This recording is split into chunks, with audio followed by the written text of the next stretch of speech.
No parent should ever have to watch their child die. But unfortunately, for Aaron and Benjamin Madding, this nightmare was a reality. Not once when they lost their son Cody, or even twice when they lost their daughter Avery.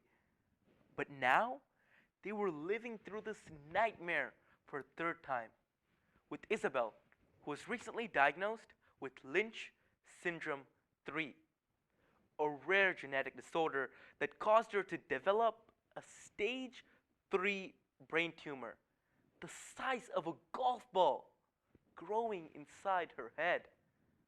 Most doctors estimated that Isabel won't live past the age of 6.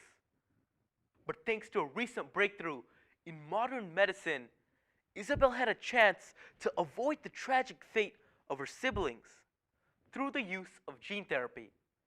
According to the CDC, on January 1st, 2017, gene therapy is a method by which scientists could use proteins to edit our DNA.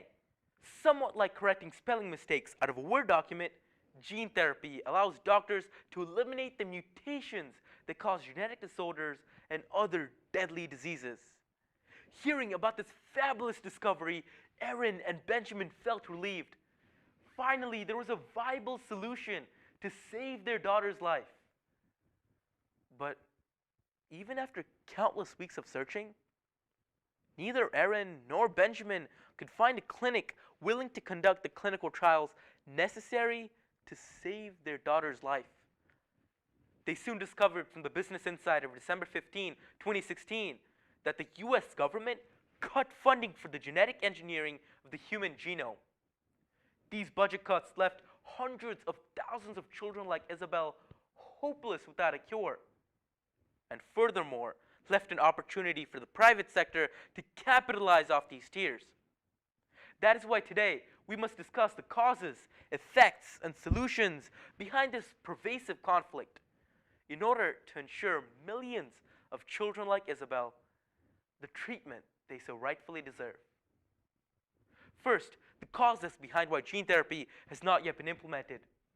Considering the fact that the National Institute of Health states on their main website that gene therapy will revolutionize medicine, bringing cures to diseases like autism, Huntington's disease, and even Parkinson's, it seems shocking yet even surprising that the US government would cut funding for such revolutionary research.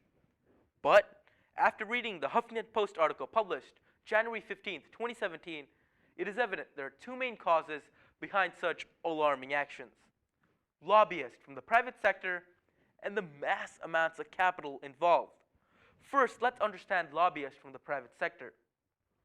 Fortune 500 pharmaceutical companies have been cashing in on the fact that genetic disorders do not have a cure. With nearly 1 in 10 Americans diagnosed with a genetic disease, that's 30 million patients dependent upon disorder-suppressing drugs and supplements. Patients like Isabel have no other option than depending on these disorder suppressants in order to live another day. And if the US government implemented genetic engineering and funded gene therapy, these companies would be shut out of a $1 trillion industry. So it's not surprising when the Tech Times of January 5th, 2017 tells us that these companies fund lobbyists in order to sway the opinion of political officials and place legal restrictions on genetic engineering. By magnifying small potential side effects and spreading fabricated ethical concerns, these lobbyists have successfully prevented gene therapy from being implemented. Next, the mass amounts of capital involved. According to a study conducted at MIT, gene therapy can cost upwards of $200,000 for a single procedure, making it evident that large-scale clinical trials would require mass amounts of funding.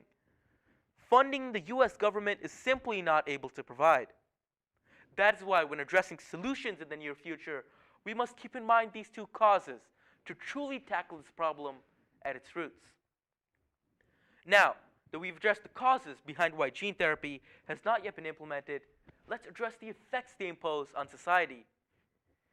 Gene therapy has the potential to save countless lives, so cutting funds for its research and development is equivalent to cutting short the lives of genetic disorder patients. Patients like Isabel. As her parents frantically searched for alternative treatment options, Isabel spent her last few days at the hospital.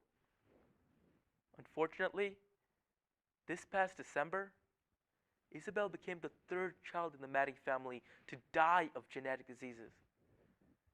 Hundreds like Isabel die every single day, and they're depending upon us to take action.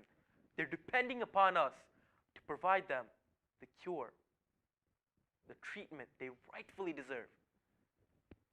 But the effects of not implementing gene therapy extend far beyond the patient or their families. According to a study conducted at Stanford University, last referenced February 23, 2017, gene therapy has the potential to spark a new multi-billion-dollar industry. This potential for mass revenue has made the chase for affordable gene therapy a global bandwagon, with countries like China investing multiple billions in search for the answer.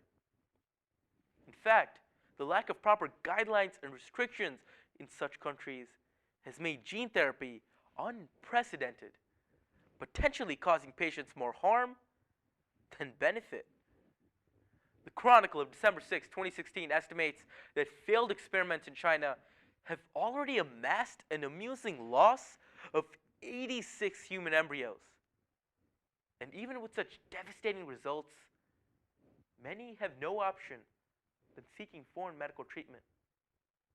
These devastating effects highlight the obvious need for some solutions to tackle this pervasive conflict. And when implementing solutions, we must take a multi-pronged approach at addressing the issues of today and the ascertainty of tomorrow.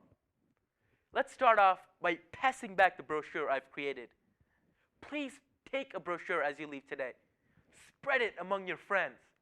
Let's educate society to judge based on facts rather than fiction.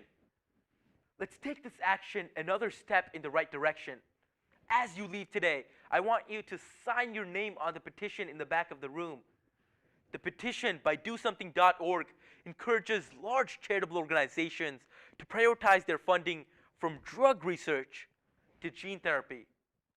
This prioritization of funding will bring millions of children like Isabel a viable treatment solution, a viable cure.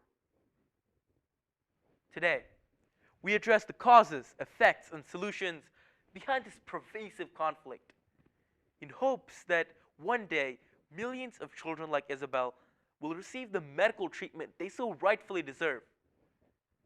Every single moment you're hesitating to sign that document is a moment wasted, is a moment when another kid like Isabel loses their life without having the medical treatment that's necessary to save their own. I encourage you to take a brochure, sign a petition, and make your voice heard. As members of the speech and debate community, we have a unique opportunity.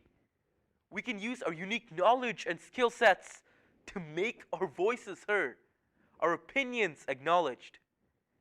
And for what better cause than saving countless lives?